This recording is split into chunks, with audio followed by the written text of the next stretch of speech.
Putin announced this week that Russia will begin using the Chinese yuan for international payments instead of the dollar. Saudi Arabia is also in talks with Beijing to do the same thing. Speaking of Saudi Arabia, meanwhile, they are in talks with Iran as well to consider an economic alliance with China and Russia.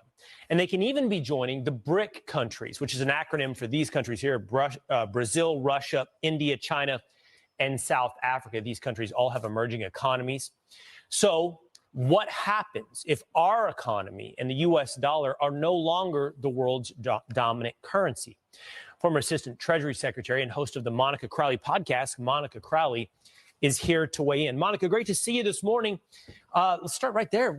What happens if these emerging economies move away from the U.S. dollar towards the Chinese yuan?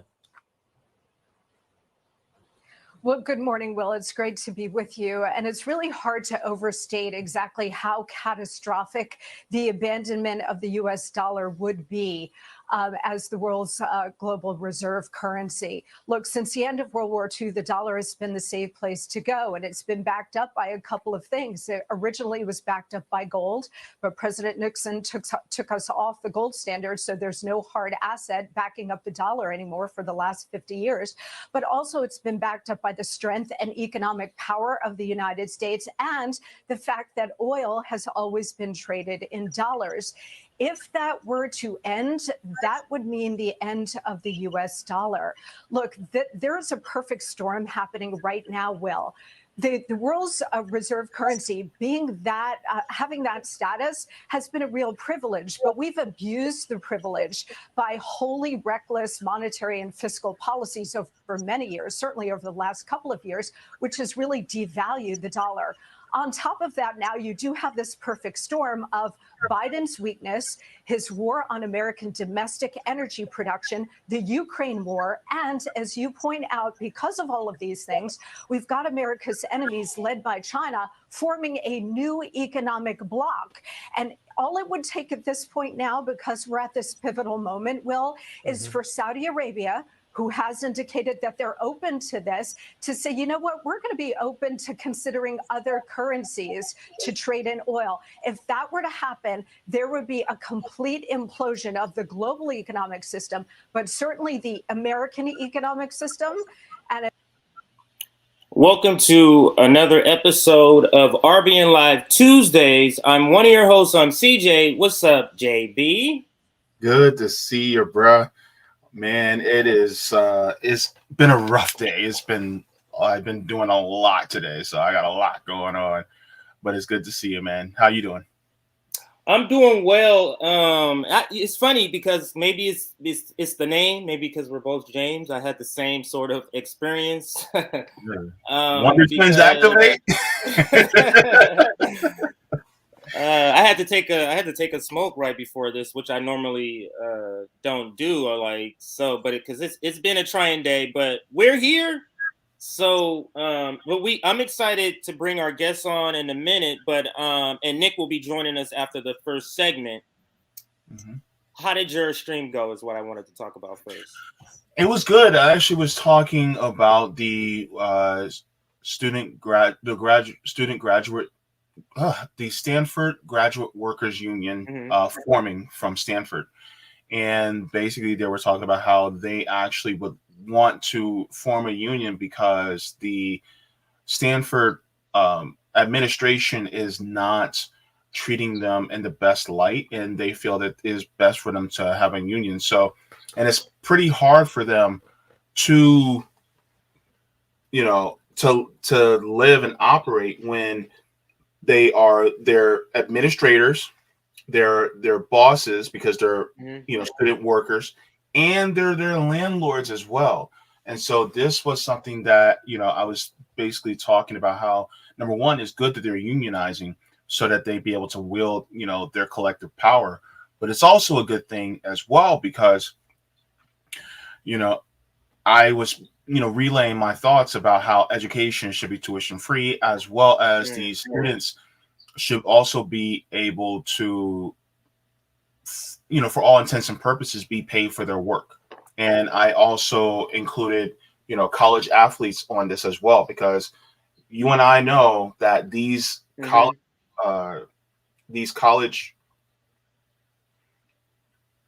sorry, I'm forgetting words today. These college coaches are literally getting paid millions and millions of dollars a year.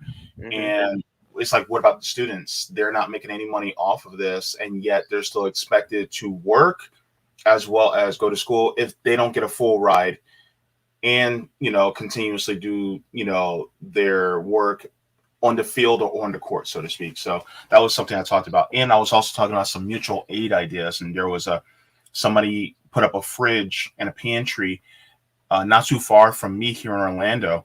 And I thought that was a great idea for anybody who has any mutual aid ideas. I told them to put hashtag mutual aid ideas and then tag me, and then I'll retweet it so that people can put out their more mutual aid ideas so that we can help more people within our communities instead of, just wishing we can do something. It's actually just doing something.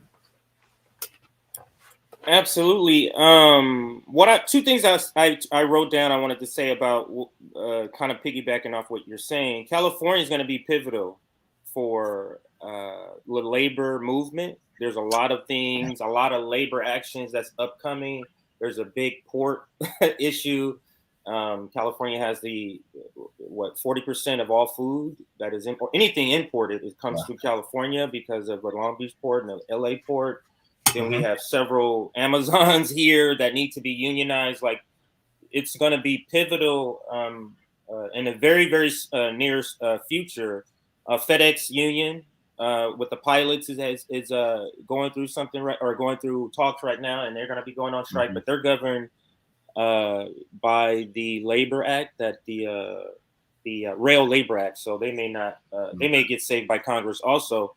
But then there's UPS, another big one. They have something like, I think you and I were talking about this, a couple of 100,000 employees that's going to be going on strike. That's also a lot of those employees are in California. So California is going to be pivotal. The other thing is college basketball is nothing but child labor exploitation.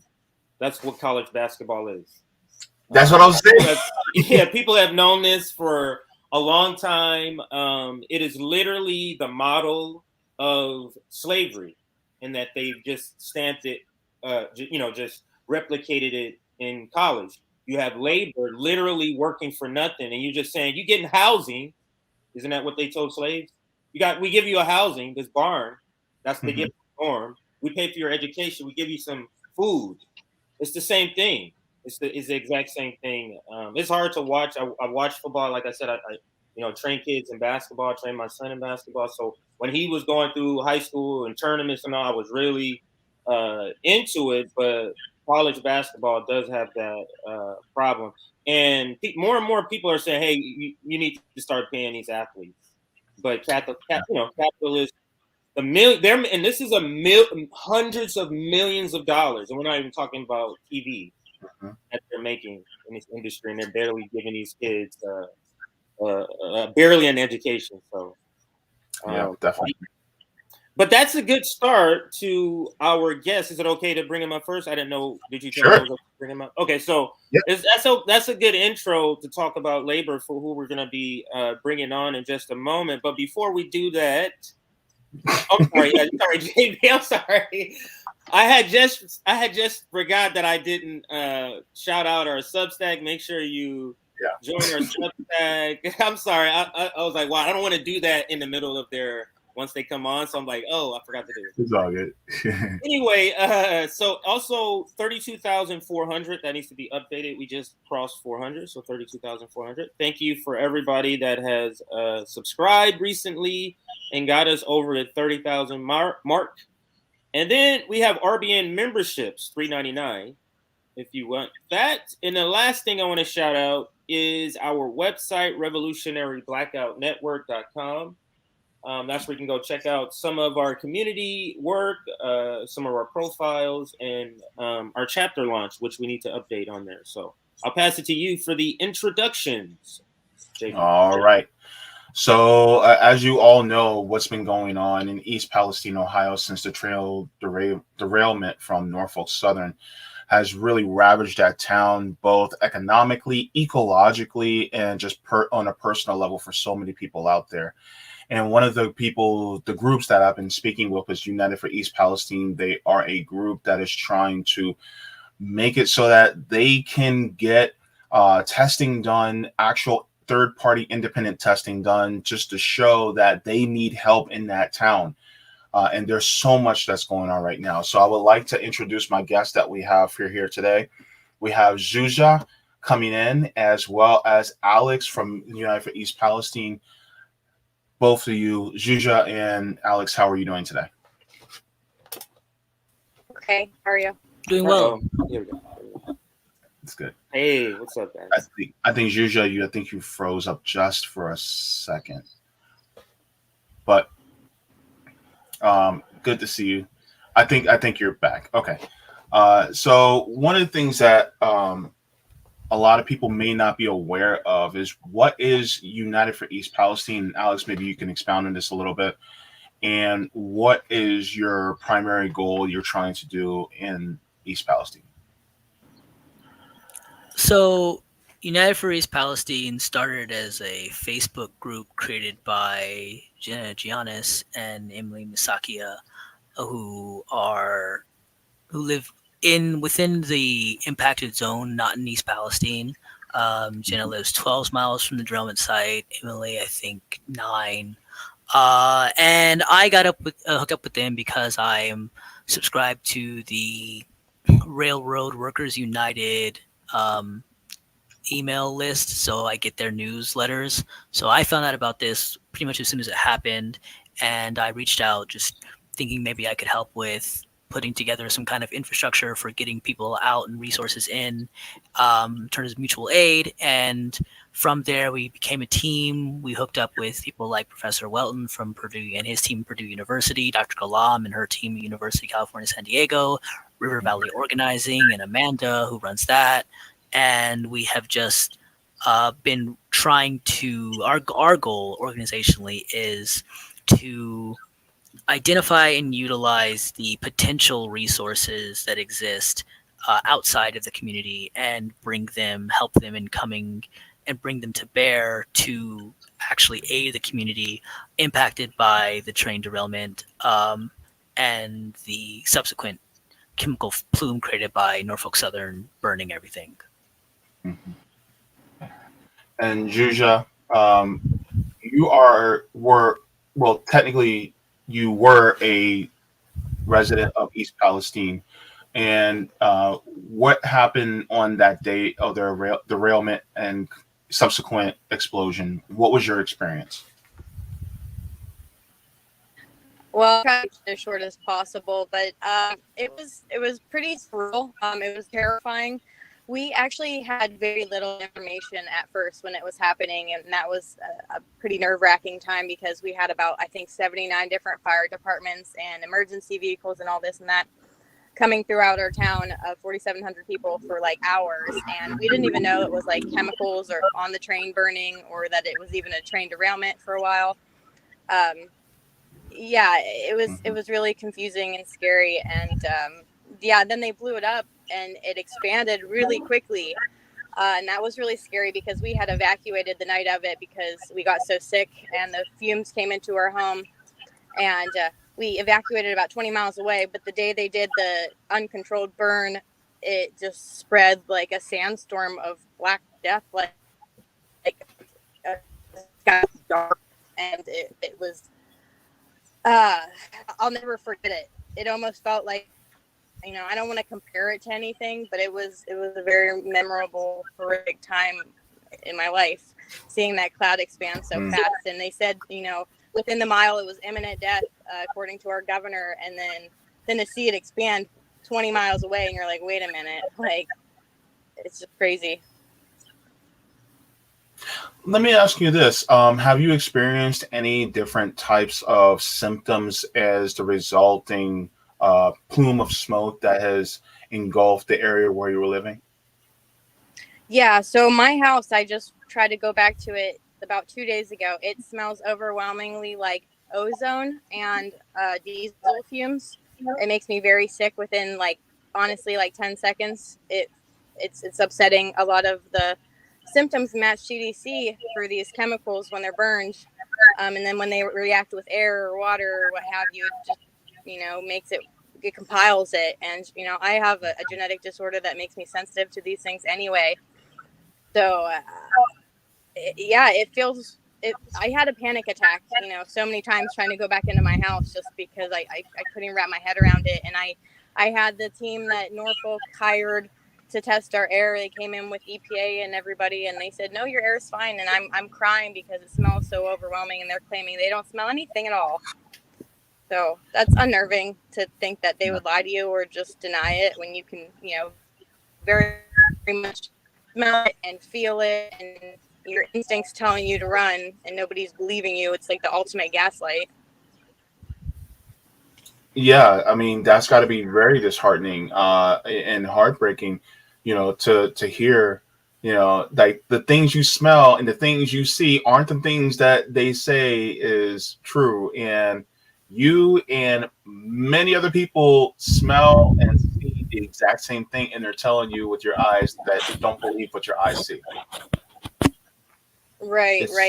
And then we've talked to experts that said, genetics plays a huge role in the reactions to these things. I mean, it's a lot of the symptoms are allergic reactions, and they mess with your central nervous system. And just like how some people had COVID, some people barely were affected, other ones were hospitalized. Some people can smell labels instinctively, other people can't. Well, same thing. So just because some people are fine doesn't mean everyone else is fine, and that our feelings aren't valid and our symptoms aren't real, because that's crazy to me. And they made this sham of a clinic that they didn't even test. They didn't even do vitals at first. And then they said, if you had any symptoms, go there. And it was a joke. And they told us to go to a real doctor. Well, now they're making it a permanent clinic, which is interesting to me because they were telling us at the same time our symptoms are unrelated, all the while matching CDC symptoms for chemical exposure. It doesn't add up. Yeah, and one of the things that I brought up when Alex was on my channel, and one of the things I brought up, and maybe some people can look into this, but a few years ago there was an environmental accident that happened in Libby, Montana, and it gave the president emergency powers to give everyone in the area Medicare. This is actually in Section 1881A of the Social Security Act, and he was actually able to do that. There were many groups who are actually trying to do that nationwide due to the pandemic, but of course they weren't listening to any of us.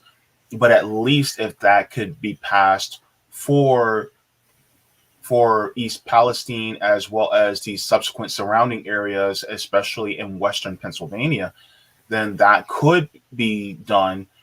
But you guys haven't had any type of positive response from the local and state government, have you? Well, No. the government's entire goal in all of this has been to gaslight and obfuscate and tell people that everything is fine. So the biggest hurdle to get any of these mechanisms going is for the government to actually admit there's a problem. Mm-hmm. Yeah. Yeah, I was told by DeWine's office that the reason why they can't declare an emergency is because FEMA says that there's no structural damage, which I beg to differ because there's residue all over my house. And the EPA is currently using visual residue inspections to determine the background levels for dioxins in the dirt. So, I mean, is there residue or there's not? And I mean, clearly my porch has a white residue all over it. My house still stinks. So I would consider that structural damage, property damage. And I would consider all my things contaminated at that point.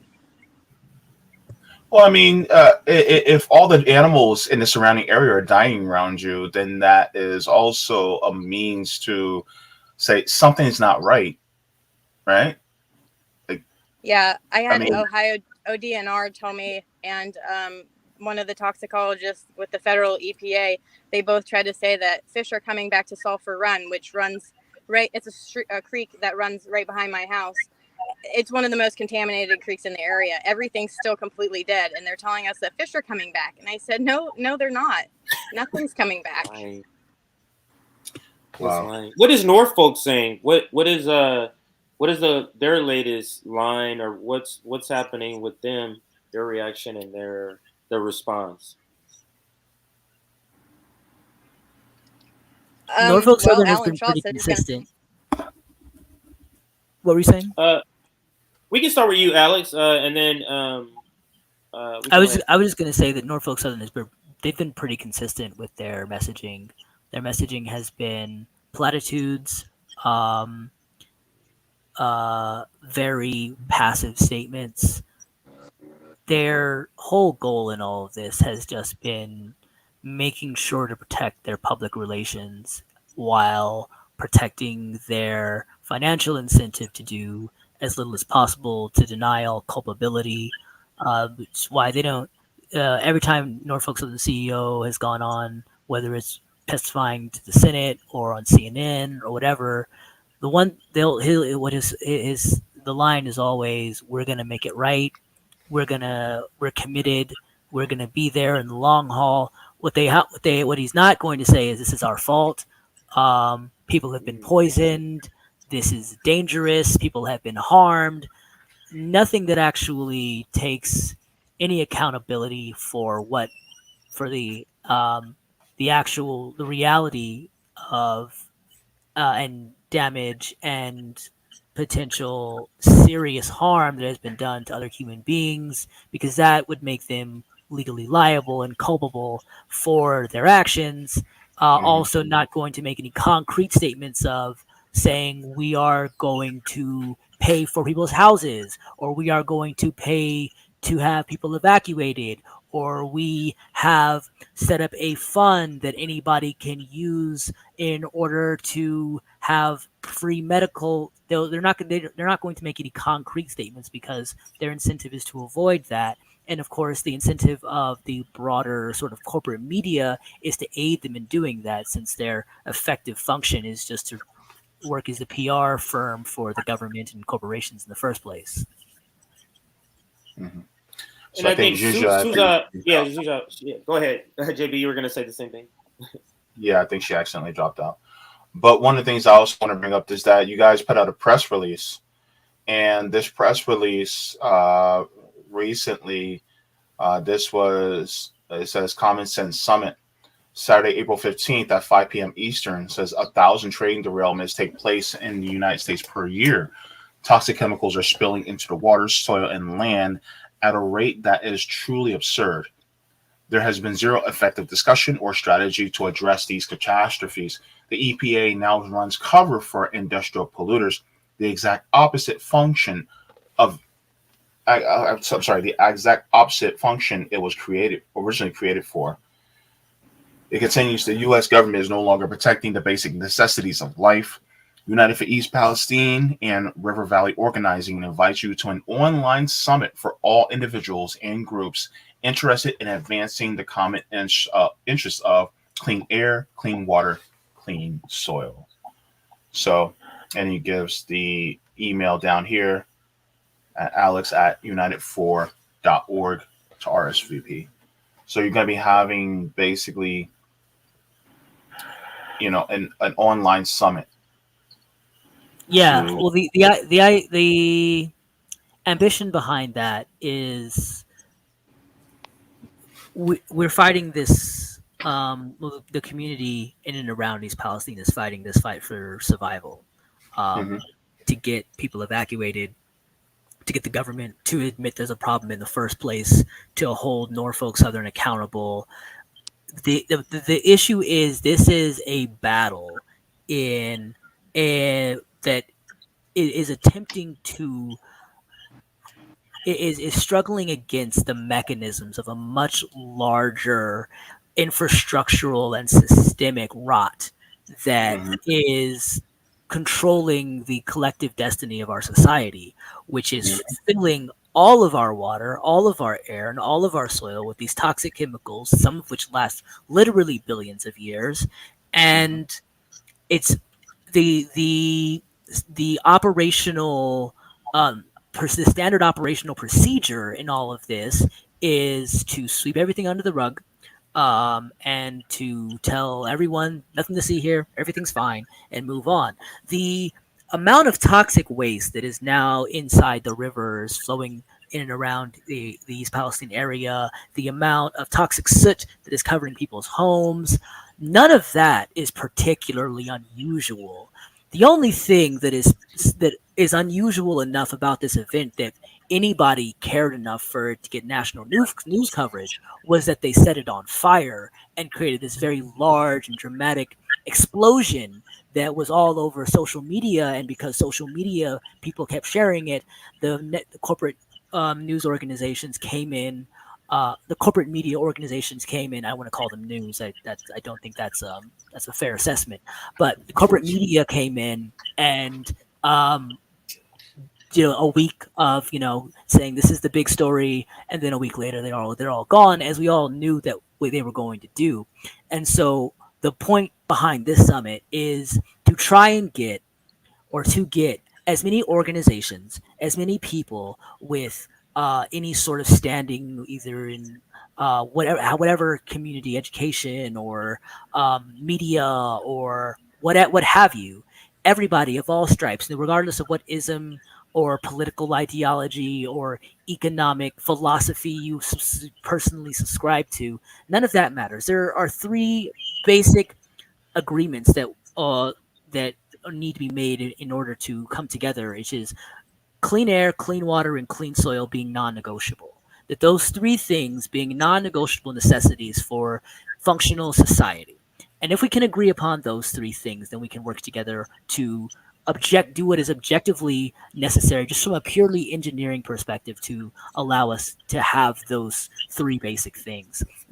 So this summit is on the 15th, is hopefully a way for us to get as good of a showing as we can of different organizations, different people, anybody with any sort of reach or platform or whatever, to come in and say that, yeah, okay, we're going to stand together. We're making these three agreements, and we're going to come up with a plan for how to move forward. Because what we found is that in East Palestine, we're fighting this fight. But the community of East Palestine is fighting this fight, but this fight is so much bigger, and the only way to win East Palestine is to see the larger fight, to grow this into something that we can use East Palestine as a focal point for how we need to handle this. These people need to be evacuated.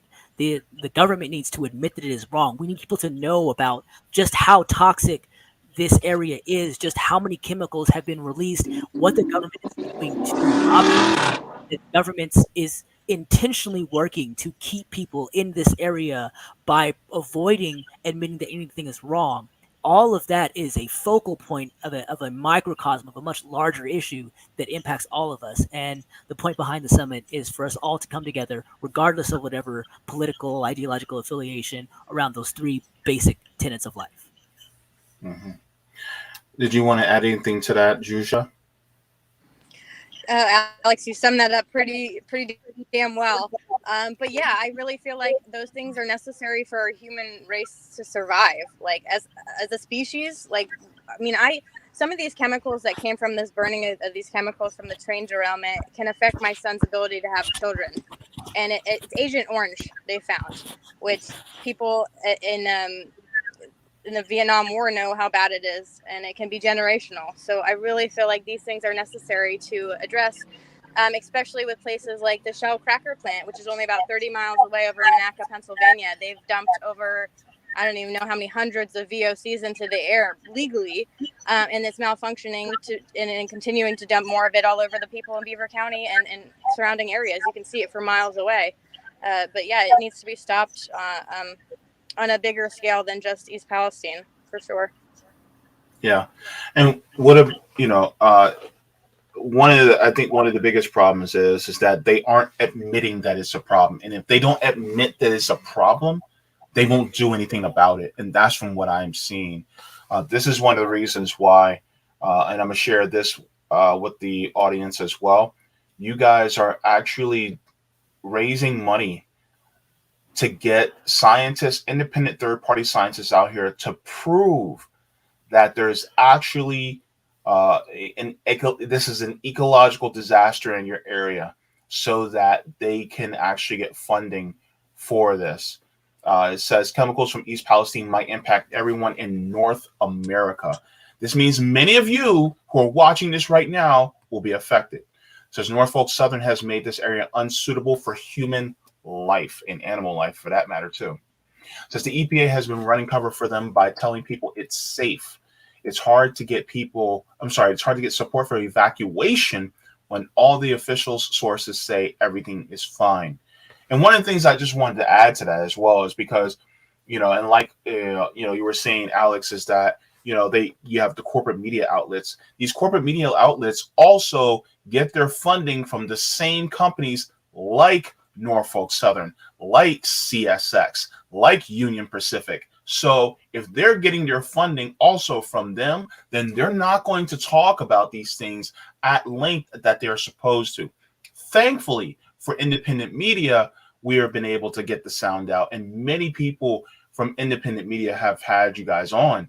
But this is really what needs to happen from the viewers. You guys need to share, not just on RBN, but not just on my channel, but other people. I know Heartlands Media has had you guys on. I know that Sabby has had you guys on.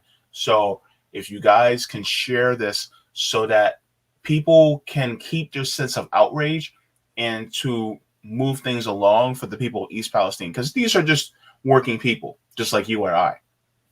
And so I think that's the point that needs to be brought home. And so, as from what I can see here, you guys have raised a little over $3,600 so far out of your goal of $100,000. It looks like it's a lofty goal, but it's a goal that can be achieved nonetheless. So if you guys would like to, I'm going to put the link inside the chat as well, so that you guys can contribute as well, so that they can get independent third-party testing, so that they can prove to them beyond a reasonable doubt that this needs to be fixed in this area, because you guys really are just like been through the ringer, especially by Norfolk Southern. I appreciate that. I just want to add, I wouldn't call it a lofty goal. It is a necessary goal. At $100,000, just to put this into perspective, some of these tests, just a single sample, testing a single sample, cost multiple thousands of dollars for just one sample, a single test.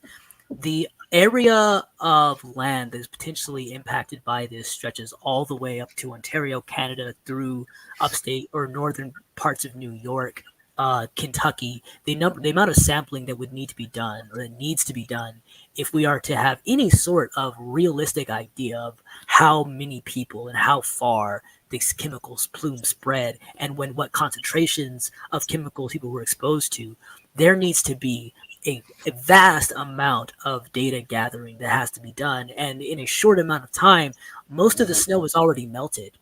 Once all the snow melts and all the rain goes into the soil, it's going to be much, much more difficult to prove there's any connection to what symptoms you might start having, heaven forbid, in 5, 7, 9 years, if there's an uptick in autoimmune disorders because people have been exposed to these toxic chemicals. If we haven't done the work now to prove there is a direct connect, to prove that these toxic chemicals we're here to prove a direct connection, it's going to be much more difficult to help those people in the way that they need, and for those people to be able to actually mitigate the problems. And like I said, this is there is more than it's getting chemical testing from samples all across the entire Northeast.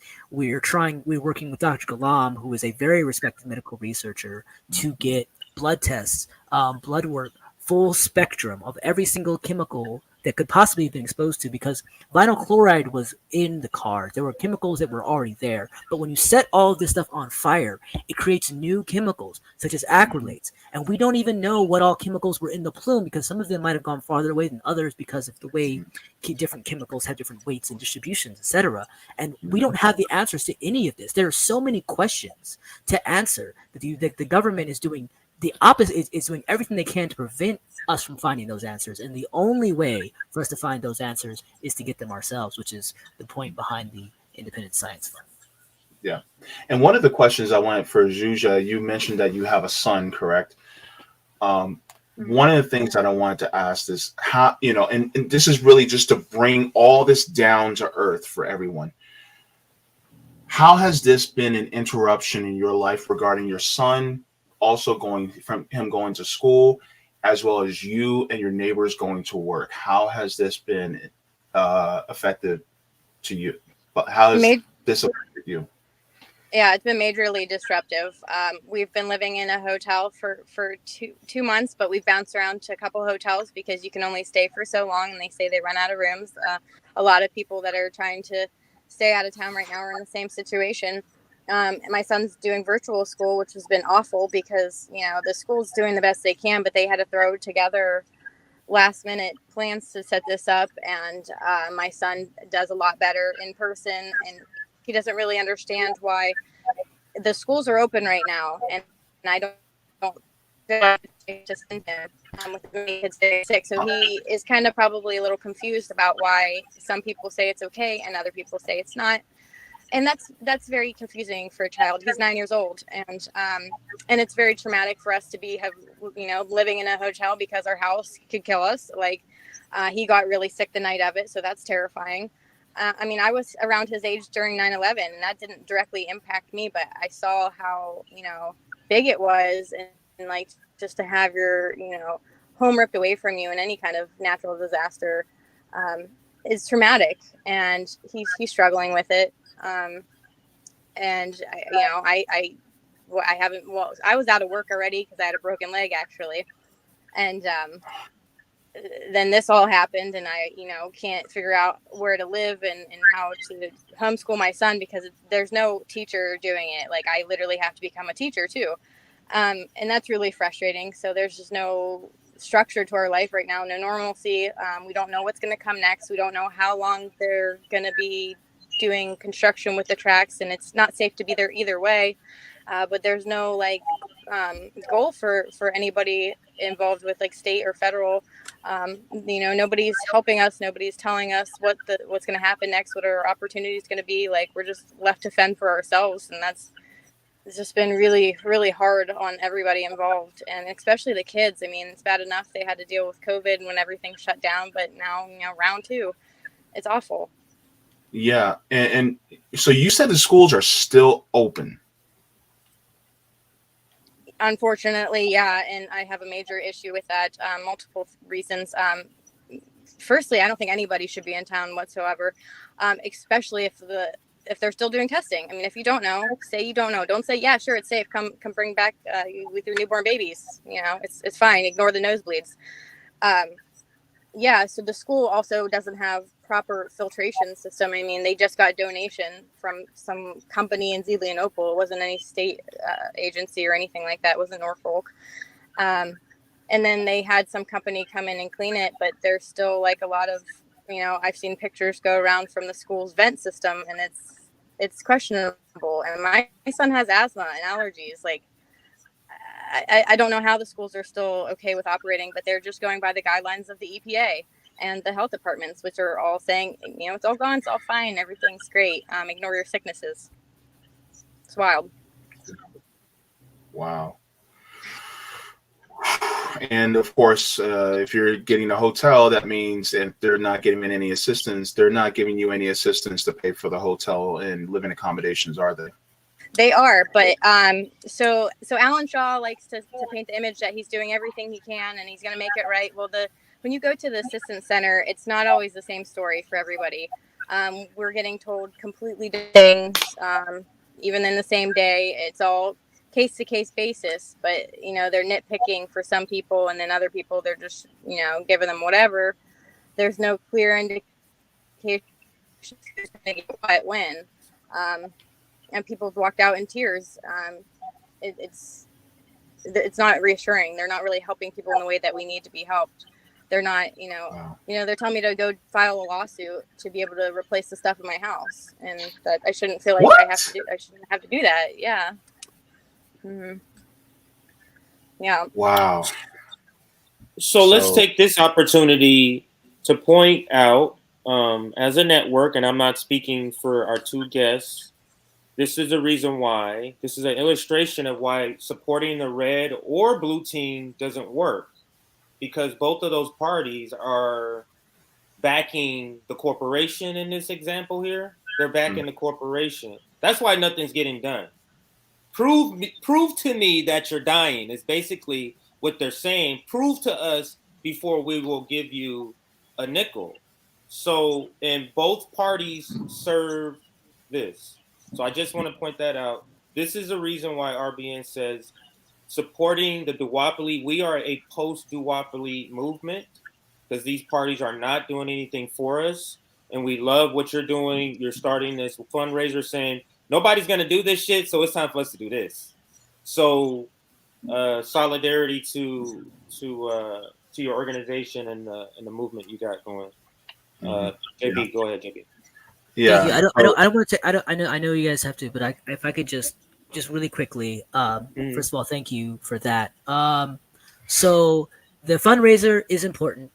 We're trying to raise funds, but right now, what we're really trying to do is get as much energy and excitement for people to come to this summit as possible, because that from when we have if we can create a coalition of common sense just around 3 very basic principles: clean air, clean water, and clean soil. That's it. These are 3 just very pure and simple common sense notions that I don't think anybody who with any sort of good faith can dispute or will dispute. We all want clean air, clean water, and clean soil. We all require that.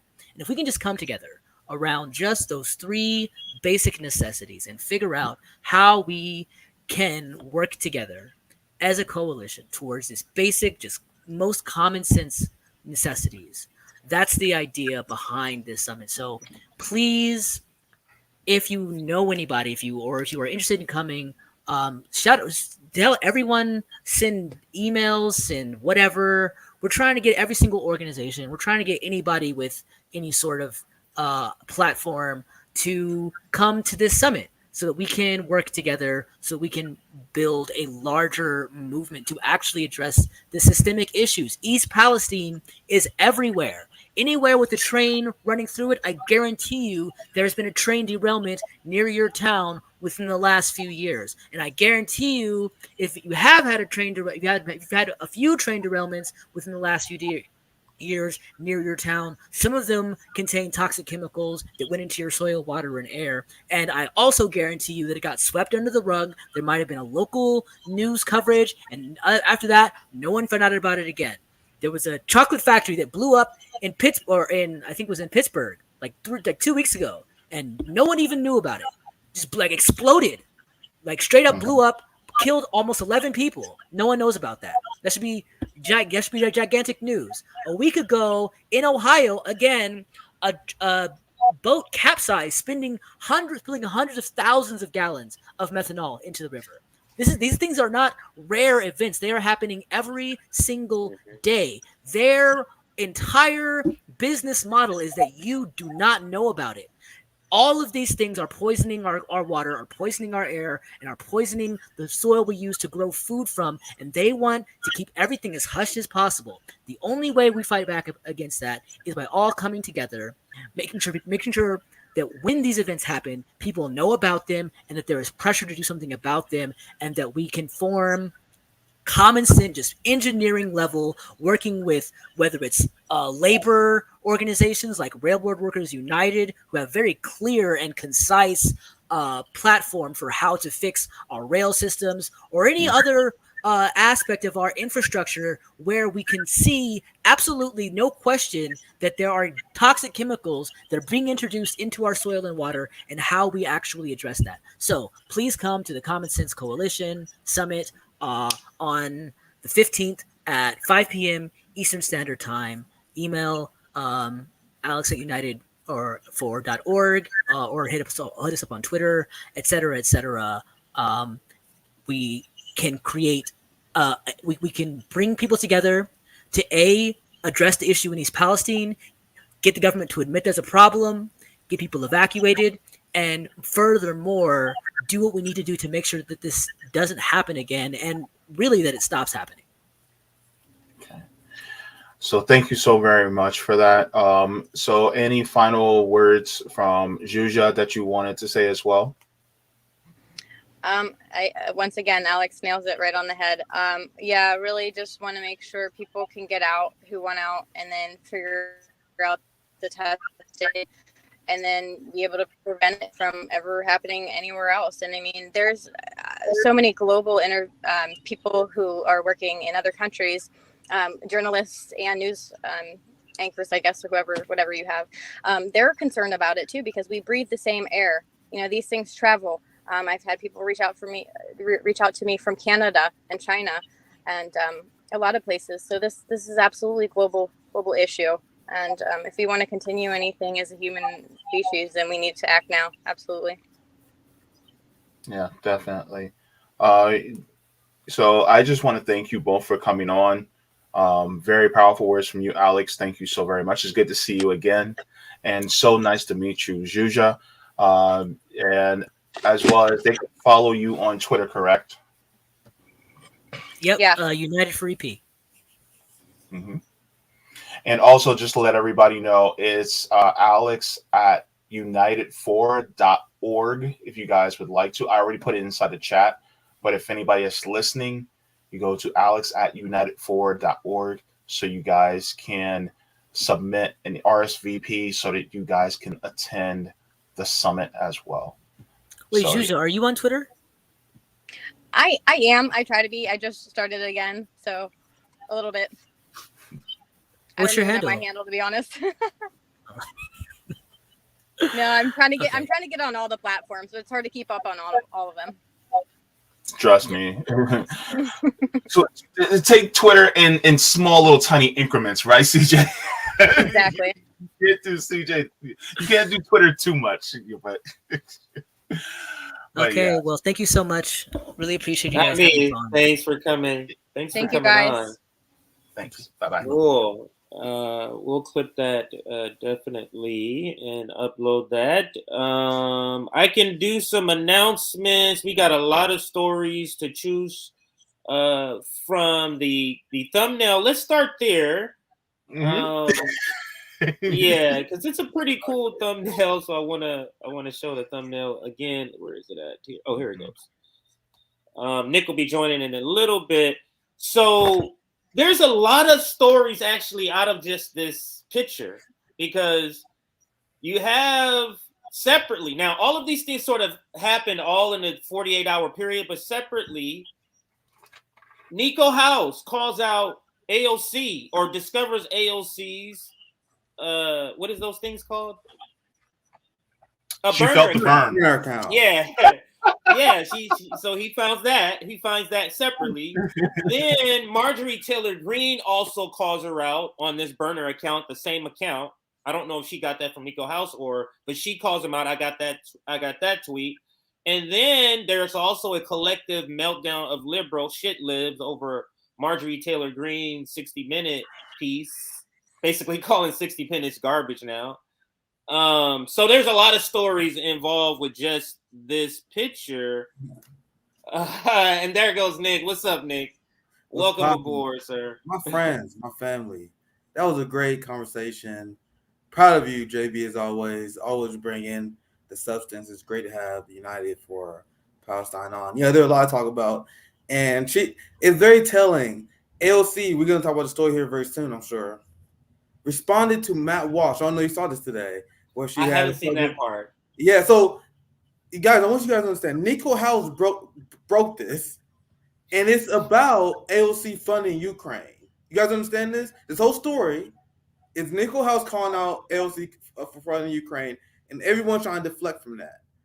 And they are also trying to deflect from the fact that Niko House, a Black independent media journalist, is the one who started this whole dialogue. So instead of responding to Niko House, who's been quite vocal about this story and why he's criticizing AOC, she responds to the transphobic guy, the right-wing extremist. So ask yourself this question. I'm going to cover this later. We'd had this conversation later. This is my preview, right? The preface. Why is AOC so comfortable having a conversation with Matt Walsh about this, but not Niko House, who she's still avoiding the question? I'll talk about that later. The whole thing is about funding Ukraine. Ryan Grimm and He jumps in. That guy, Captain, the number one Captain Save, a politician, comes flying in with his cape, his holy cape. Go ahead, nigga. Thing is, it's not only him. The entire boutique lab got the call. Everyone got the call. Everybody got the call. And I mean, everybody got the call. Oh, it's like the bat phone, right? Like the bat phone with the chief of police. It's the AOC phone. It's like the AOC phone is ringing. Everybody picks up. What do we got going on? Nah, son. You cannot convince me. You cannot convince me this shit is organic because they are still going after Niko House for exposing this shit. What? Like, I thought that was a 2-hour cycle. You telling me it's a 3-day cycle on this shit, man? Yeah, but it's still mad. Still mad because we have some questions, which I think is legitimate. And I'm gonna break this down here very soon. We had questions that are 100% legitimate, and the same people who launched entire investigation campaigns about Jimmy Dore having a burn account are absolutely furious. And a few friends on Twitter just shit posting like, man, this account's kind of suspicious, isn't it? And they having a meltdown. I'm like, bro, we hit a nerve, son. Let me just be clear. Everybody that is textbook Bernie Sanders media industrial complex chimed in. Ryan Graham, you had to search. You had all the blue check liberal accounts. All of them was like, "Oh my God, no! This person retweeted AOC. That doesn't mean she's AOC, even though that account literally replied you in the first as the person, yeah. Like he was really ignoring the entire story. We might well get into it. I'm sorry, guys. We'll get into it. But go ahead, JB. It sounded like JB looked like you were gonna say something if you were gonna chime in. I'll save it for a second, but okay.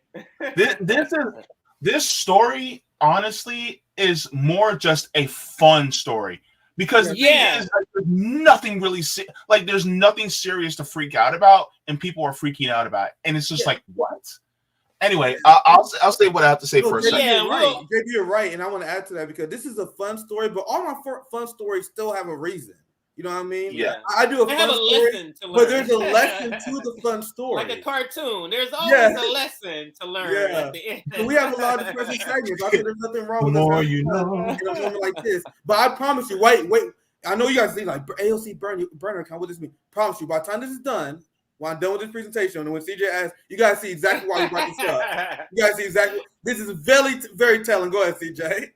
So to be clear, and Nick and I have said this on our show, and I'm sure JB just alluded to it, like burner accounts, I have multiple accounts. We all have different accounts. Nobody's caring, so let's get it clear because we don't want the boutique left. You guys don't care about Jimmy Dore's burner account, but you care. We're not bringing this up to say we care. We don't care if she has the account, but why are you pretending like, one, this is not your account, and two, why are you not zeroing in on the first topic, which is the Ukraine funding, which is what he was calling her out about? Go ahead. Another angle to the story that's hilarious. Sorry, JB, I'll get you right in here. Another angle to the story that's hilarious is that we, as you said, we don't care that people have burner accounts. I think that's completely normal, especially if you have a larger following, right? What makes this story extremely hilarious to me is the freak out from the Bernie Sanders boutique left. The same people who pretended that Jimmy Dore having a burner account is the worst thing ever. They was like, how dare you guys accuse AOC of this blasphemy? And you always deliver news to me because I had no idea to this point that they were even freaking out about this. I had no idea. I don't never get this shit in my feed. I never get this shit. Bro, they were so mad. They was like, fuck Niko House. You right wing and like, bro, people are furious at him. Why do you think they sent Ryan Graham? They sent Ryan Graham after him. Ryan Graham. They always send him in. Ryan Graham had Niko House blocked, son, and then he unblocked Niko just to respond to the story. And y'all think he didn't get a call? Go ahead, JB. You look like you're gonna say. Go ahead, JB. I know you got a lot to add, but I think another thing interesting on this: the ordinary working class, the proletariat, we're like, don't give a fuck about burner account. Meanwhile, this is like the worst thing you could be possibly accused of among the boutique left. This is worse than calling AOC a Nazi supporter to them. You can say AOC support Nazis all day. Crickets. AOC has a burner account. Oh my God, you motherfuckers. I told you this is funny as shit to me. This is why this is so funny. Yo! Go ahead, JB. Go ahead, JB. Sorry, JB. Go ahead. Sorry, man. Okay, do you guys mind if I share? I responded No, to Niko and go ahead. talking about this, and here it goes. Here's what I said. I said having a burner account is kind of innocuous in my opinion. Yeah. So why is it such a major means of concern when her vote for sending weapons to Nazis and funding the Iron Dome are more nefarious? It seems like priorities are out of whack. Did I say anything wrong there? Yeah, you No. On point. And then you have people coming in going, "Oh, you're an idiot." Well, you know what? And they're like, "She doesn't have her burner." I'm like, then why did that person speak in first person? Why y'all so mad, then?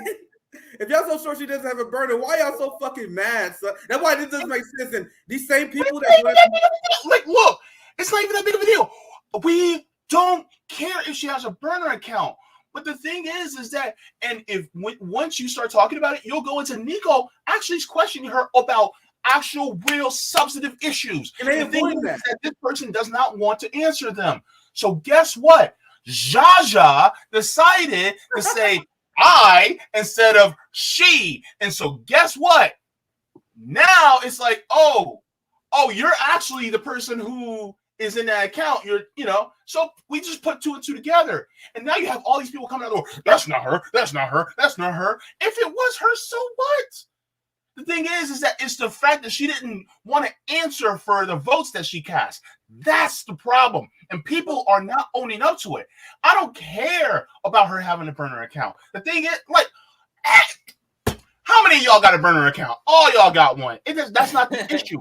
The issue is the actual substance of the argument that she is literally helping fund people who would not give two shits about her. That's the problem. The funniest thing is they're like, why you guys care so much about burner accounts? You're like, okay. And Niko the entire time is like, okay, let's talk about the original thing. Because if you guys don't mind, I'm gonna break this down because not everyone's in the know. So I'm gonna do a presentation so you guys know what the hell is going on. So I'm gonna show you guys the video because I don't want to go out of order.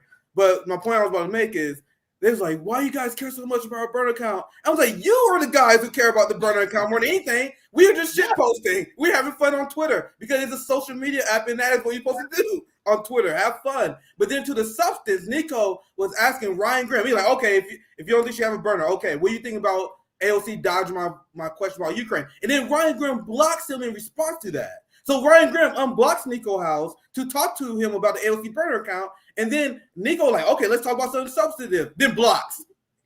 So who's the one being childish or petty? It's the AOC supporters because they know they had something to hide from. But anyway, I'm gonna stop running. I want to present the story. Let's present the story. Let me do a quick announcement, Nick, and then we'll start with that. This is the story. We're already there, so this is the story. But Nick, I feel like you should lead this because you know the chronological order from the beginning of the initial question that I'm just getting let in on. You can introduce I know you got the Marjorie Taylor Greene stuff, so you can introduce that part of the segment. Okay, yeah, absolutely. So whenever you get there, just let me know when you get to that part. So let's do a couple of quick announcements to get all set up here. The first thing is welcome everybody. 331 people watching right now. We got about 200 likes, so about another 100 people hit that like button. That'll be greatly appreciated. The next thing is we got our Substack. We're going to begin writing on our Substack pretty soon. I would say the next several months. It would be smart to get on our Substack for that reason, and also because when we go live, we send out notifications generally an hour before to let you know we're going live, and also for clips. So if you join our Substack, you get all of that, plus the added bonus of the Discord link. And we hit 32,400. I'll update that after the screen is over. 32,400. Thank you for all of those that have joined. Last thing, our fundraiser, RBN fundraiser, scrolling there at the bottom. 1,000 is the goal. We now have our GoFundMe, so we want to try to make that our primary because it has the transparency. You can see the money being donated, and people like to see their names on there. They like to see that they've contributed to a fund and be able to point to that. It makes a person feel good. So there is our GoFundMe. It's scrolling there at the bottom along with other information about our fundraiser.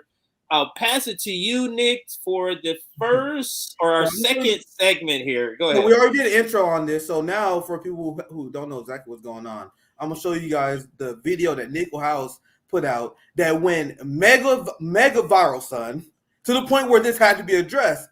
This went so viral, the right wing found it. And that's how Marjorie Taylor Greene heard of this. They won't give Niko House credit because they don't want to give any expose to someone who exposes the two-party duopoly, right?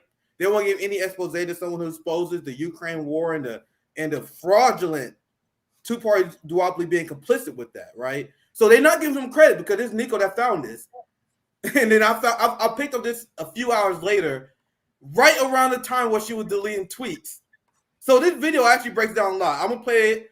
I'm gonna try not to interrupt it because I think the video is very informative into what I'm gonna break down later. Look at the end of the video as well. And remember what he's saying in his tweet, what the substance is. Nazi. So let's play it. Y'all never gonna believe this. So here I am, minding my own business, going around Twitter, calling out politicians, blatant hypocrisy like I normally do. And I come across a video from AOC. So in this particular video, AOC meets the creator of Libs of TikTok for the second time, but this time she acted super outraged. She said, "You're actually transphobic, and I don't want to share any space with you." And she was like super brave all of a sudden, right? So I just reminded her that she isn't actually all that brave, and she's actually not all that much of an ally, and she's not as averse to bigots as she pretends to be at times. Right. See, this is the point, guys. So as you can see right here, I said, but you vote to send money to Nazis and to fund the Israeli apartheid. But you guys see where and I'm pausing it here only to point this out. You guys see where the substance of where this conversation starts, right? Now I'm gonna let her continue. It's about her voting to send money to Nazis in Ukraine. At least you stood up to a TikTok star. And this account randomly responds to me saying, "LOL, and what makes you think that I did anything to support Nazis? You're delusional. Seek help." Now, I let it play. Wait, hold on, can you pause it there? Because this is important because I'm in the boat of some people that may not know all of the details. But now, when you said this is the video that went viral. Is this on like TikTok or something? Where did it go viral? Is the question. This is viral on YouTube. I mean, not viral. YouTube, on Twitter. Like this is on Twitter. Yeah. Where are we at with the views? What you would say generally? You got 750,000 views on this. What? Almost 10,000 likes. So it's what? And then all like the big accounts tweeting this out. So anyway, let's make. Now let's let it complete. Yeah. Okay. Now I know the perspective. Okay. Go ahead. Yeah. I'm gonna get back to the video and I'm gonna go back to this part because there's a lot of people gaslighting about this. So I'm gonna all of a sudden this random account speaking in first person when I'm directly responding to AOC and like, why would I think a random account is sending money to Nazis, right? So I was like, maybe I'm just tripping. Then she responds again. It says, and hiding behind being a TikTok star, like, I don't know, you get over yourself. Why would they say that? That's not what? Why would anyone say that? I was confused. So they responded twice. So as I began to put the pieces together, I'm like, let me check if they deleted the tweets. Because I think why would anyone do this? Figured out some shit. Y'all. She deleted the tweet. Why would they do that? Yeah. It was in if this that was a separate, I'll let it finish. Yeah, I'll let finish. I can go back. I'm gonna go back and break it down again. We have just found one of AOC's burner accounts. And what makes it even worse is that immediately when she realized that I figured it out, why would they do that? With the burner account. But once my tweet started getting too much traction, because it went viral. She deleted the account. Well, first she why would you delete the entire account? Then she deleted the account altogether. Why? Bruh. But that's not the important thing. I don't want us to get too distracted. All right. The important thing is this is a bill, HR 7691, to vote to send money to Nazis in the Ukraine. Okay. And this is their queen voting to send money to Nazis. So that outrage she displayed when running into the founder of Libs of TikTok was just as fake as that burner account. seeing that the substance that they won't address, right? So there's so many questions. I'm gonna get you guys in here, but RC, because this is what people are saying. Let me see if I can pull up the comment here. What they said. Damn, these guys are. I literally just saw it. What the hell did it go? One of the comments said, but Niko House tagged. Here it is. Niko tagged both AOC and Zaza in the reply. That means nothing. So it's possible, if you know how Twitter works, that Niko was tagged with Zaza because Zaza retweets AOC. You guys understand? When you retweet someone and someone finds that retweet and reply to it, they are tagged. Ryan Grimm and everyone is ignoring that. So this Zaza person retweets AOC because they retweet AOC 24/7. Have you guys seen the archive? I have it. Guess who has it? I do. Then you gonna go through it? We're gonna go through it. It's gonna be funny. And so what were they trying to say by this point, though? This person who retweets AOC constantly and constantly defends AOC, and Niko House finds one of the retweets. That's why Zaza is in the thread, guys. You understand? So Zaza constantly retweets AOC. Niko responds from that retweet. And then Zaza, and this is the theory, Zaza, who thinks she's on the main account, replies in the first person, makes a giant mistake and delete the tweet. Because let's go by your guys' example. Let's go by what Ryan Grimm and them were saying. They're saying that Niko House tagged this random person. Why would they do that? Why would he do that? He replied to a retweet. And even from there, Zaza, if that person was not AOC, why would they panic and delete the tweet where they're defending AOC, someone they apparently look up to? Wouldn't you be proud of defending AOC? Yeah.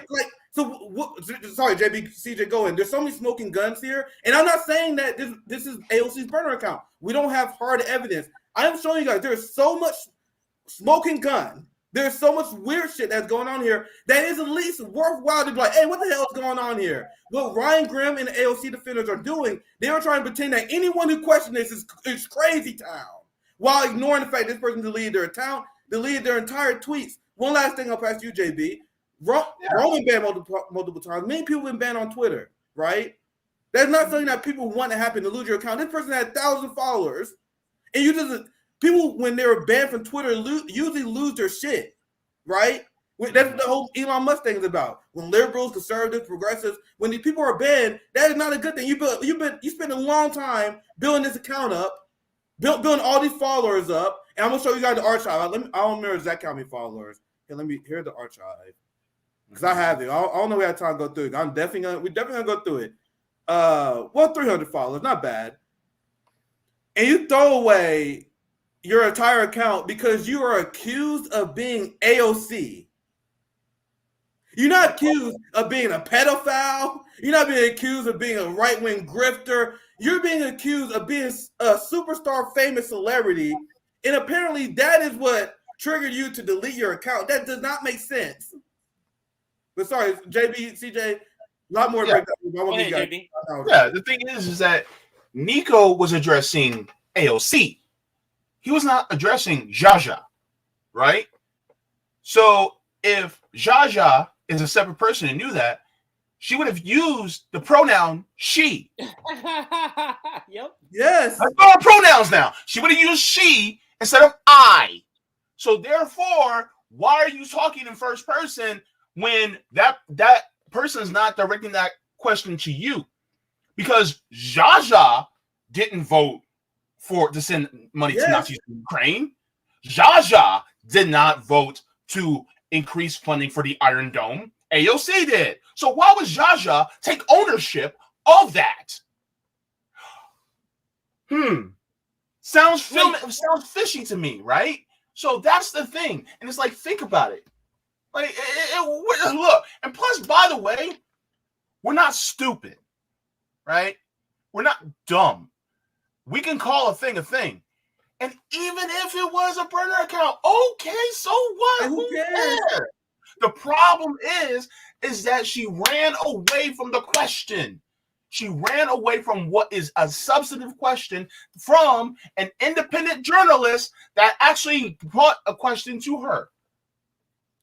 So what they will have you believe, and there's people that say this could be AOC's spouse, even someone that work on her team. They got caught slipping. That was fucking up, right? A lot of different theories here. But you gotta see the smoking guns, right? You see why you're not absolutely crazy for being like, why they say why they delete all these tweets? It's funny. That's why Niko made that house, and then at the end of the video, as you see, like, oh, that part's funny, but the most important thing is about AOC vote for Ukraine, right? So then the entire boutique left melts down and said, well, this is only because Niko House tagged them. Not true, because they retweeted. That's why they was part of the thread. Well, let's go with that. Let's go with that. If he tagged them in his tweet, isn't he talking to AOC? What is that? Yeah, and then that shows that the theory is Zaza's on the account. They see Niko replies to AOC, they use the tag, and they probably forgot. It's an error, and they assume you're on the original account and you apply in the first person. So there's no explanation that AOC defenders had to this point on why this person responds to the first person. The only thing they have been telling people is this person is dumb. Now let me tell you guys how dumb they want us to believe this person is. Let's walk us through this. This person sees Niko House responding to AOC, and this person thinks Niko House is talking to him or them for some reason, even though they're not in Congress and they can't vote on the war. Then they respond to Niko House again, in the first person when he responded to him. Okay, so that's 2 times. This person is dumb enough to not realize that Niko is responding to AOC in their own thread. Secondly, there's a ton of people, and this is why the account was deleted. The account was deleted because as soon as the story broke, a lot of people start searching. Like, wait, what did this motherfucker say to me? And I found so I don't got to receipt. There are a few mutuals I know where this account was trolling them in response of them. They would go after AOC, and then that account would go after them. They were like, hey, yo, the AOC go after me, so they deleted the account, the entire account, so people don't see this evidence of them doing this. Mm-hmm. So, and then she sends out Ryan Grimm and you notice how he's the one that plays cleanup lead in a lot of these things. He goes in at right at the fire. He don't go into people who's just commenting. He goes directly at the person, and that's his job. Go ahead. And they will have us believe this person apparently they saw the Niko House video. They saw people searching their account, and they were accusing this person of being LC. So they panicked, and they was afraid of being cyberbullied. And so since they didn't want to be cyberbullied, they deleted their entire account instead of locking their account. What? Instead of turn off notifications, instead of limiting the amount of people that can reply. The thing that this account did, Ryan Grimm want us to believe this person decided to delete their entire account instead of just locking their account, instead of simply deleting notifications. Like, no, Ryan Grimm doesn't want us to believe that. Ryan Grimm doesn't want us to believe that. Ryan Grimm wants us to be talking and acting like we're confused. This is AOC's account. You can say you're not sure on it. I'm sure. This is AOC's account. I'm sure. Simply because nobody responds to anybody in the first person that's not talking about them. That is not grammatically a thing that happens in our culture. Stop acting like somebody just fucked up. Stop. It didn't. This is her account, and he's here. No, he's here. What did Shama Sawan say? Describe Ryan Grimm. He's a chaos agent. Yep. He's here to confuse shit, to make the people who have been turned off by this being AOC's burner account and the response, those people who are on the fence, he's the one that's there to push him over the fence. Get your ass back over there to AOC's side. Yeah. That's who Ryan Grimm is here to do. He's not here to get us. We gonna go, this motherfucker don't make any sense because he's not trying to make sense to us. He's trying to make sense to the people who are on the fence, who are just waiting for AOC's last straw to be like, I'm off this shit. That's who he's there to push. Go ahead. Hey, CJ, I hate to do this, but I have to correct you on something. It's not AOC, it's AO Jaja. And that's everyone's gonna say this, and I am going based on the odds, guys. I told you I'm a very scientifically minded person. I'm going based on what is most likely, right? Odds, statistics, probability. That's what I'm thinking. I am explaining the story the way I am because I'm telling you what is more likely: this person being this ridiculous, being this dumb, and I'm gonna continue because there's so many layers to this. This person is this ridiculous, this dumb, or AOC just so happened to have a burning account. and she fucked up. Big deal. Once again, that's the funny part of the story. The professional managerial class who wrote entire Substacks, did entire live streams about Jimmy Dore burner account because they thought that was the flaming gun. They thought that was like, we got you, you motherfucker, you burner accounts. And then our response to that story was, who cares? Like, who? Even Jimmy had a burner account. He says he used it so he can see tweets from people. Right. Yeah. They're not a big deal. But to them, that is like the biggest sin. So when AOC was accused of having a burner account, that's when it's like, man, how fucking Niko House, we ignored you forever. You called her a Nazi, you called her a right-wing sympathizer, but you accused her of using a burner account. Now you've gone too far.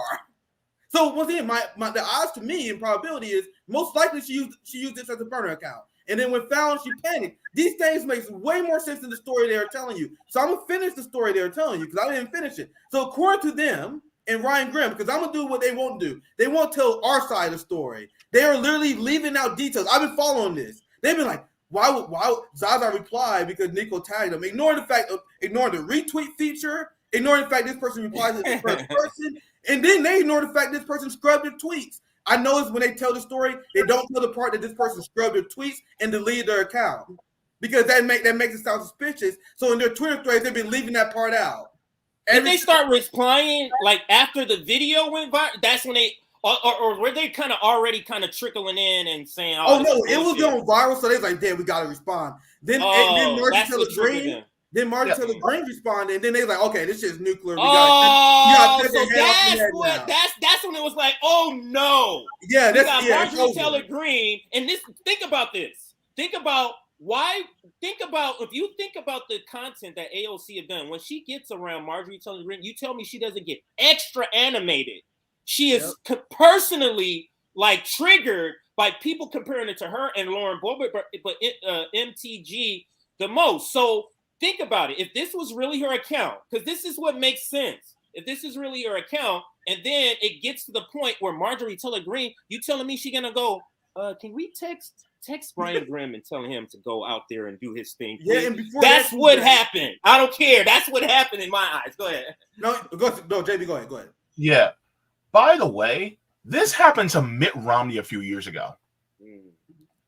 Ted Cruz too. Y'all remember? I vaguely remember that. I do. Yeah, Mitt Romney had a burner account, and he was, answering people, and people found out it was Mitt Romney, and Mitt Romney ended up deleting his account. So, is it really that big of a deal? Because I just reminded you guys about Mitt Romney. You guys haven't even thought about it, right? Nobody thinks about Mitt Romney having a burner account because it's innocuous. The thing is that it's the questions that have been asked to that person about their actual policy positions. That's the problem. And the thing is, they don't want her to answer it. All these people have burn accounts. I'm gonna get to the next part. Go ahead. Of the story. Let's see. Where is it? I have the archive. I might go through that afterwards. I'm gonna show you guys how Ryan Grimm blocked Niko House for bringing this up. So the freak out from the boutique left is another reason why this story is extremely telling to me. Once again, this is a fun story. I want to admit to that. Sometimes we do have fun. We need to do fun stories to lift ourselves after doing a lot of depressing ass stories, right? So this is a fun story, but it's a fun story with a purpose. Look at the mindset of the boutique left. They are more upset at Niko House for talking about AOC's potential burner account than they are of AOC actually funding Nazis in Ukraine, because that's what the entire thing is about. And so they spread this lie and pretend that this person apparently panicked because they were being harassed. Even though, guys, how easy would it be to simply take a picture of your hand, write your account name on it and the date, then all of a sudden you prove you're not AOC. You can easily do that, and not only do you erase this entire thing, you get a boost of followers because you start trending. Everyone talking about you, and AOC fans start rallying behind you because you the person who was bullied. There's no reason to delete the account, and no one can convince me otherwise. It's so easy to prove you're not AOC, but if you are AOC, what do? You delete the fucking account. So I'm going on odds and probability. I have no hard evidence, but based on odds and probability, it's way more likely this is AOC, because if you're AOC, you delete the damn account. If you're not AOC, you just post a picture of your fucking hand and prove you're not. Very easy. Instead of deleting the entire account, they delete the entire account instead of locking it, because then the issue doesn't go away. You can lock the damn account if you worry about people harassing you. But then people are like, oh, that's AOC over there. Yeah, she locked, but I know that's AOC. So you can't even do that. So you delete the account. It's ridiculous. It's absolutely ridiculous. Anyway, I'm gonna get to. I'm trying to make sure I didn't want to miss anything. But also, I had this in my notes. The last part before the Ryan Grimm part. This is why I said this is why we were having the discussion. If this is AOC's burner, which CJ thinks it is, based on probability, based on human nature, and I'm just going based on odds. It seemed way more likely than this person being a fucking.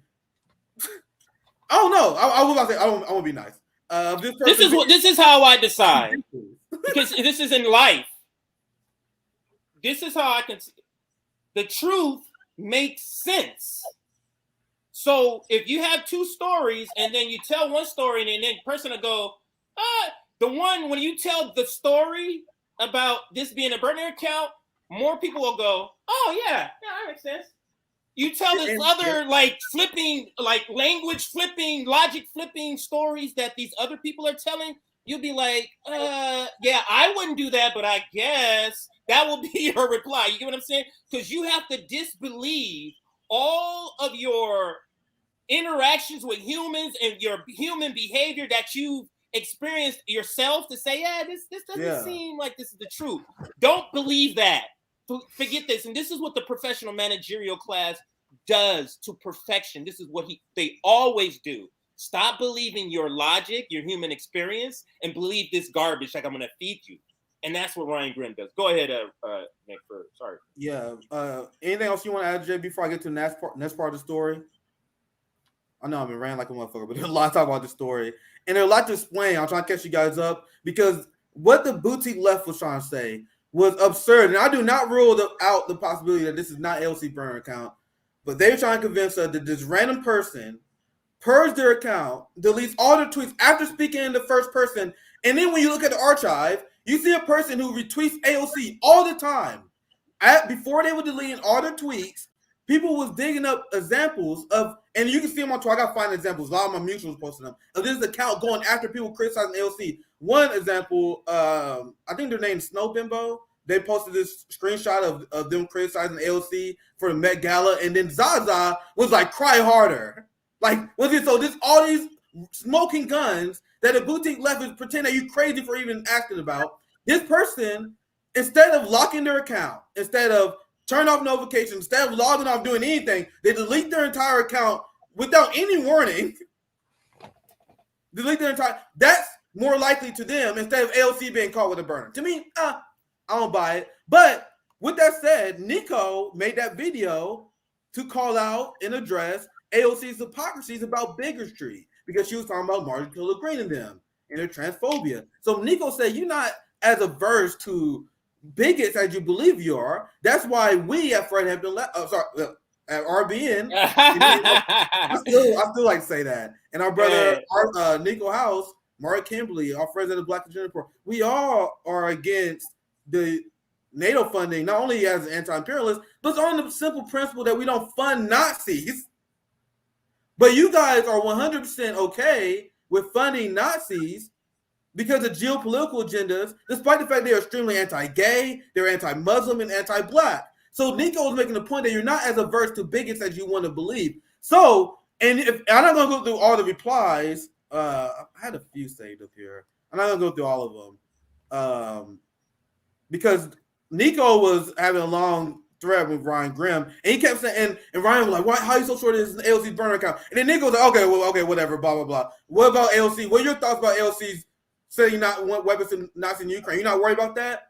Ryan Grimm responded again. Why are you lying about her having a burner account? Niko like, okay, that's funny or whatever, but why? What are your thoughts about AOC funding Nazis? And then after Niko said that a few times, Ryan Grimm blocks him, and this is after Ryan Grimm gets the order.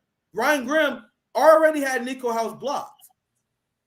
And then since AOC was in duress, CJ will pull up Marty Screen calling AOC, Matt Walsh calling AOC for the burner account. All the big right-wing accounts are like, AOC got a burner account. So they call Ryan Grimm, and Ryan Grimm and his call, she's like, damn, Niko House did it. Fuck, gotta unblock the motherfucker. So he goes and manually unblocks Niko House to look up the story that he got the order to attack.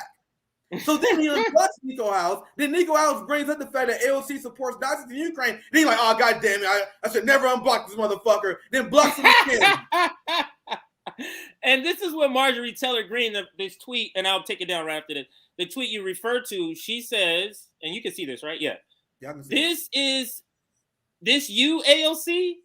Zaza Demon is your burner account? That is a disturbing name. Marjorie Taylor Greene, get over it. See, these right wingers are so lame, man. If AOC, like, that's the only positive thing on this story for AOC. AOC is the reference in the name. The only positive thing that comes from that, like, man, AOC, that's a nice marijuana reference there. Meanwhile, the right wingers like, oh my God, how dare you? But anyway, sorry, CJ, go ahead. No, and I just want to make sure we point out this terrible part. Excited to see a unhinged trans murder a member of a conservative press, Matt Walsh, ? Yes, that is demonic, so the name fits. And this is, to me, and then this is the point down here, this to me is what triggered this.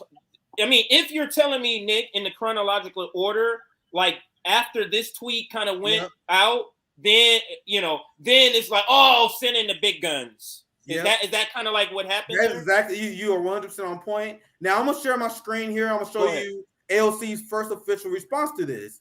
Once again, in response to Matt Walsh, because he's a big right-wing influencer, and if he's tweeting about it, look, 30,000, almost 30,000 likes, and I know those are right-wing. Wow! Can you blow that up so I can see it? Blow that up so I can see it. Because I don't know Matt Walsh.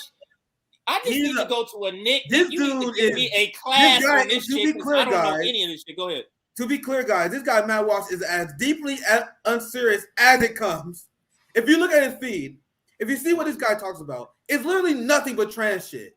Apparently, nothing else is going on in the world except trans shit. This is one of the people that can't mind their own fucking business, triggered about other people's life decisions, and they only talk about trans shit all the time. That's what he do. So doing that and engaging in the culture war is much more of a smart business strategy than what we do as educators, because he got 1.5 million followers because the only thing he does is engage in culture war bullshit.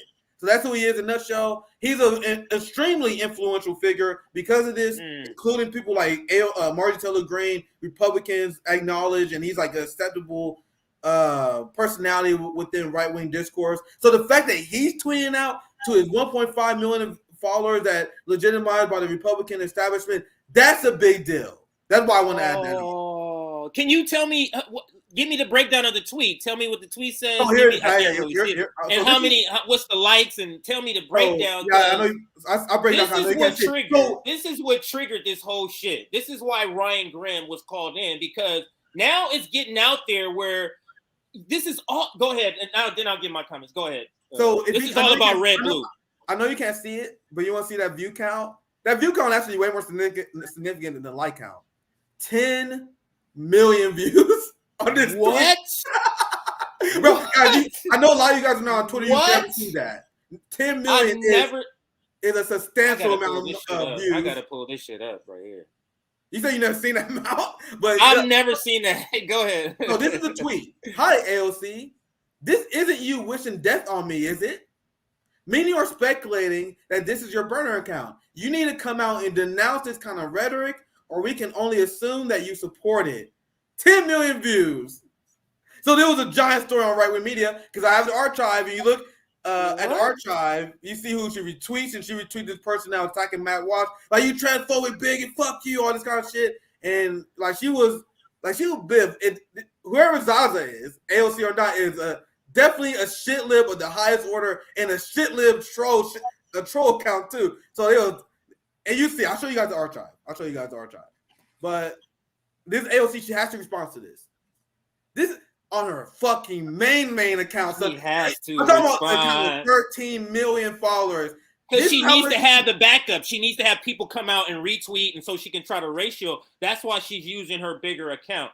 And why is she responding to this clown, ass clown? Like, why? He's nobody. He's not a politician. He's not an elected official. He's not part of an organization. Nothing. This is, culture war time. Let me get my culture war with this because they'll come out and like my shit regardless because the other person is Matt Walsh.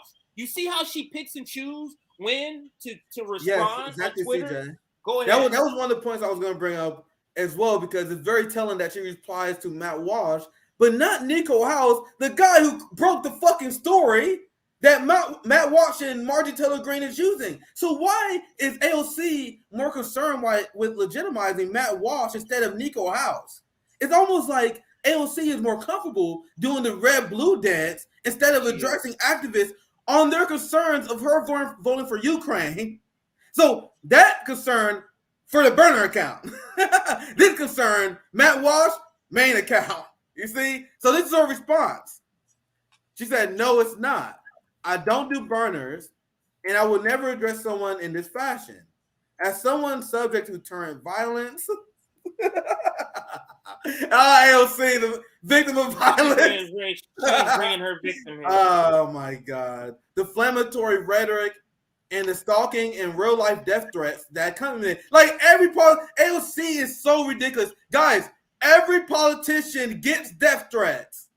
Everyone.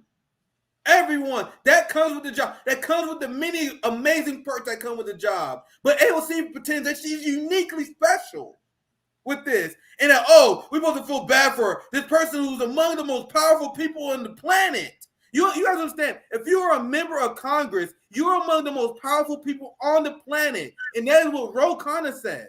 Ro Khanna, when asked by Bree, why did he go on those shows? He said, I don't know why other people don't go on these shows, because as a member of Congress, you're among the top 1% of power. But AOC is the victim. People going homeless. People in detention centers at ICE.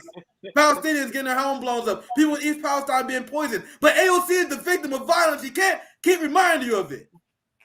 Sorry, God damn. So that's her response. And then, of course... Yeah, go ahead. Did any of the boutique people come in and use her tweets or chime in or do any of that, or what's the next part of this story essentially is what I'm asking. You got me hooked, Nick, on this story. Go ahead. I shall find a tweet. Let's see. I had a tweet where Niko responds. Here it is. Wow, I'm glad it's putting up numbers as well. So this is AOC respond to Matt Walsh like a coward. And this is what you have Ryan Grimm block Niko House when Niko House bring up the Ukraine issue. So then AOC is talking to this person. She considers Matt Walsh, I'm not saying he's not, a unredeemable transphobe. But she rather responds to him instead of responding to Niko House. What does that say? So here Niko House is like, yo, what the fuck? So let me share this tab here. I think I fucked it up. Let me pull this one. Here it is. So after her response, Niko House says, I'm glad you finally joined us. Because she went AFK as they went to brainstorm how they're going to handle this PR disaster. So he says, I'm glad you finally joined us. Why did you vote to send money to Nazis in Ukraine after Congress made it very clear in 2018, including Ro Khanna, that no support should go to the Azov battalion or the Ukrainian government because it was literally a Nazi battalion? And I don't want to put money on this. Don't got a lot of it. But how much? Let me guys know if you agree with me or disagree in the chat. Do you guys think AOC is going to respond to this one? Or is she going to respond to another right-wing clown that's bringing no substance to the conversation? You see how Niko's like, this whole thing about the Ukraine funding, AOC? So since we got your attention now, since the burner accounts is such a tragedy among the boutique left, way more of a concern than the Ukraine war. I know Niko House is bringing up the fucking Ukraine war. I don't know who gives a fuck about that. The burner account, I got to address that. Can we bring up that tweet? Do you have the tweet, the tweet that she responded? Do we have a picture or anything of that? Because I would like us to just comment, or at least I want to comment on. Now let's pretend like this is not a burner account. This is just AOC responding, because this is her response to the Ukraine. So let's analyze this as this actually coming from the AOC account, if you know what I'm talking about. Hey, DC, this is the. Are you talking about the response to? No, I'm talking about the burner account response to the original thing that started this whole thing. Do anybody have a Snapchat? I have it. I'm gonna go back to because I'm gonna go back to the video because what? On the video. Because what I want to do is I want us to we kind of talked about the burner account part and denying and all the ruckus, but let's analyze it from the standpoint of this is AOC's response to Niko, as if this is her giving her official response, because that's exactly. That's why we thought this was her, because this sounds like something she would say. She says the response to this Niko House, and this is what caused the whole thing. This is what everyone leaving out to support the Ukraine crisis. He says, but you vote to send money to Nazis and to fund the Israeli apartheid. But hey, at least you stood up to a TikTok star. So then the account that is surely not AOC, according to the boutique left, says, laugh out loud, and what makes you think that I did anything to support Nazis? You're delusional. Seek help. And then he says, let's keep it going. Yeah, you'll go forward a little bit. Because the second response is also the bigger telling part, I think. And look, the second response is extremely telling. Yeah. And then Niko House, now at this point in the video, he said, this is AOC burner account. So he said, but you vote to send money to Nazis and fund the Israeli apartheid. So this wasn't AOC. Even if you was confused in the first part, you're an idiot. You don't realize he was talking about AOC. If you're not AOC, this is the part where you're like, wait, what are you talking about, bro? Are you talking to AOC or me? So this person, despite Niko clearly talking about AOC 2 times in a row, still talking about this, still responding in the first person. It said, and hiding behind being a TikTok star, like, I don't know, get over yourself. Like, why would you respond like that if you're not AOC? That does not make sense to me. But you see how both times she doesn't answer the part about the Ukraine funding. She doesn't address. These are some cowards, because if you felt like your position was correct, you would be like, yes, I sent money to Ukraine because of blah blah blah blah. But you don't have a good leg to stand on, so you just avoid it. They just avoid all the questions about war. They avoid it. Ryan Grimden had no defense. He just goes to the blocking. This is. So, JB, I know y'all go soon. I know there's a lot of breakdown here. This last part I'm gonna share here is the archive of the account that Zaza desperately went and deleted. And you see the first pathetic attempt at Zaza to address the concerns. So instead of simply posting your palm or anything that can prove that you're not AOC, all you gotta do is you can write down on a piece of paper, show your skin tone, show a finger if you don't want anyone to identify you. Write your profile picture down with the time and date, and they'll prove that you're not AOC. That would end all the harassment. So this is 1 hour before she deleted the account. They say, wow, the schizophrenic, I always struggle with that. Twitter guy cracked the code. Oh my God, the super woke liberal. Even if it's not AOC, the super woke liberal is attacking people with mental health issues. So I'm gonna be honest with you guys. I'll probably punch someone in the face. That's extremely triggering to me, because I had a brother who had schizophrenia and killed themselves because of that. So this AOC this liberal, if you don't assume it's AOC, this is them attacking and using their mental health as a slur. You guys see that? Wow. He called Niko House schizophrenia. Now, this is one thing that would trigger me. I don't know how I respond to that in real life, because I have a real personal trauma that happened because I have a very close friend. I consider my brother who had schizophrenia that killed himself. So that's really disgusting. Whether this is AOC or not, whoever run this account was disgusting. And these are the kind of people who are AOC stands. If that's not AOC, what does that say? But anyway, he said, wow, this schizophrenic guy cracked the code. Yes, I'm AOC or whatever. Ooh, I'm in their wall. So the first attempt was to respond with the accusation with sarcasm. So based on this tweet, you were like, man, they having fun with this. They're laughing at the idea that they're AOC. So how do you go from this mentality where you mocking the concept that you're AOC to deleting your account and deleting all your tweets? How does that make sense? At first, it's a joke to you. But now you delete your account. And now what? The last thing I want to share, You see, and this is what people are attacking her about because she retweeting accounts. Look, this is an AOC retweet. You see a lot of these on this account. Retweeting the shit out of AOC. And look who else this account constantly retweeted. I want to believe, man, if this is AOC, whoever this person is who also defend AOC to the death, I go either way here. They retweet Vosh. So you guys see the audience that so I can go both ways. So the audience that Vosh cultivates are people that use mental health as a slur and obsessively defends AOC. That's the audience that Vosh cultivates. Now that's one way to address this. The second way to address it, this is CJ's way, is that AOC retweets Vosh. That's her version of the left. She's all aboard the NATO left. Shoo, motherfucker. She love what Vosh do. She love that narco-Bionism shit. That's the funniest part of this whole story to me. But I know we wanted this story for long, so I'm going to show a few more. Right-wing code, another code. Like you can see this, when you go through this archive, this is 100% AOC. It's a ton of liberal fighting culture war shit. Right-wing code is one of them accounts which go after the right-wing Republicans all the time. I'll just quickly scroll down here. This is as I'm retweeting someone attacking Matt Walsh. This is why Matt Walsh got involved. Attacking the right wing here.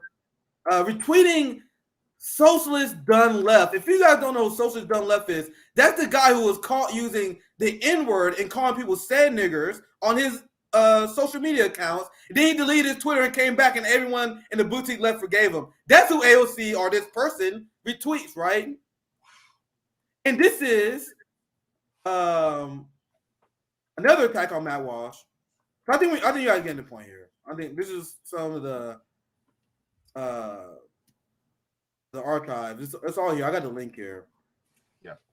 Bunch of right wing stuff. JB, CJ, anything else you want to add? This attack on Andrew Tate. Love the here, like between the serfs. Like, that's nothing that's suspicious. This person retweets all the AOC defenders. That's enough. If you go through here, y'all saw the serfs being retweeted. You had fucking Dylan Burns. Dylan Burns is a literal neocon, but he's a Democrat. Retweeting that person, retweeting all the people that defend AOC. So it's like, man, all these smoking guns. This person, look, another surf retweet. Anyway, I went long enough on the story. Any last thoughts? Anything else you want to add, JB? I'm sorry we went long on that one, but there was a lot of breakdown. JB, anything you want to add? Yeah, I got to get going. But one of the things that I wanted to say about this was, if someone asks a very important question regarding things like geopolitics, war, domestic policy, things like that, and they go to something completely innocuous, most likely they're just trying to avoid the question because they don't want to answer it. So please be mindful about the questions that people will pose to different people. And the thing is that ultimately Niko House addressed AOC and asked those questions, and she never answered them. So that also tells you everything you need to know about her and how she actually views people, particularly working people in different sides of the world. I'm sorry, that story was long to tell, but that was a fun story. I think you guys had fun with that one. I know are we doing one more segment? I know you guys gotta get going soon. I have to get going. I mean, if you want to stay on and do a segment, I know you still got your juices going on. Because I don't think we got to your other story. Let's see. Let me look at my notes here. I have stories. Yeah. Oh, I do have one. If you down CJ, I know JV can bounce out. There was you have, maybe I should say it for Nick and Knight, but Finland joined NATO. There was a debate on Democracy Now, where you have this member he's part of the Green Party of Finland, and he was defending Finland joining NATO, and he was debating someone who was against Finland joining NATO, obviously. Very interesting debate. Like I said, I may say that for next Nick and CJ, actually. Anyway, JB, give me. I'll pass it to you. I'm gonna see if you got a short story I can do. I may say that for next show because that may go long. JB, I'll pass it to you. Anything we got coming up? So I'll be doing a special stream on on this this Thursday, I'll be having on a guest that will be talking about the issue regarding a lot of people losing SNAP benefits. I'll be with Julia Doubleday. So I'll be talking to her. And then this Saturday, I'll also be doing another special stream where I will have Jesse Jett from Indie News Network on my channel as well. And then I'll be continuing the reading of Lazy Does Not Exist by Dr. Devon Price and the autobiography of Asada Shakur. I'll be continuing that also on my channel as well. So if you guys would like to, you guys can go to my channel for that. Well said. Always by the way, also late night tonight at 11 p.m. I'll be on the radio with Misty Winston. So I'll be on Misty late night tonight. So let's go. Looking forward to that. Always good to have you on, JB. I actually do have one more story, CJ. This is a shorter one. I pick one of the shorter ones here. I'm gonna you guys subscribe to JB's channel, by the way. I'm gonna take off. Are you good doing this by yourself? Because I'm gonna take off. Yeah. I mean, if tomorrow, that's fine. If you gotta go, we can say this tomorrow. That's fine. We said it tomorrow. That's fine. Oh, hold on. I'm listening to something in my other ear, so that's why I was doing it. But yeah, I gotta get going because that's fine. That's fine. Yeah. All right. So the preview to this segment, and I can make it a longer segment because there's a Morning Joe segment I don't have saved yet. I want to show in preparation. I will show a clip of Trump, and this we're gonna talk about our next show, maybe a Nick and Night or maybe a Nick and CJ, where Trump was like, man, maybe you already know that Russia gonna take all of Ukraine, right? So he had his most recent interview. He's talking about Ukraine in liberal minds. Boom, bro! This is gonna be the big. People pretend the indictment is gonna be the biggest thing about the election. No, Ukraine is, guys. So it's crazy. More and Joe has a meltdown of it. I don't want to rush a segment either, so I don't mind saving it for next time. So that's what we're gonna do. So, CJ, I'll pass to you so you can send us off. I have Nick and CJ tomorrow. Blue Moon Red Wine will be joining us. Zoya's Love, Zoya's Life will be joining us. Our great friend and RBN brother Jay will be joining us as well. Our social media manager. We got a lot of fucking Jays here. Yeah, we do. We got. It's gonna be a nice show tomorrow. I got a lot of coverage, so I don't want to rush any of my segments. So, we upload every day. So make sure you guys subscribe. Yeah, we always have content. So, and there'll be some videos premiering tonight. And I'm gonna get out of here. No outro video today because I got to get on the road. So, peace, everybody.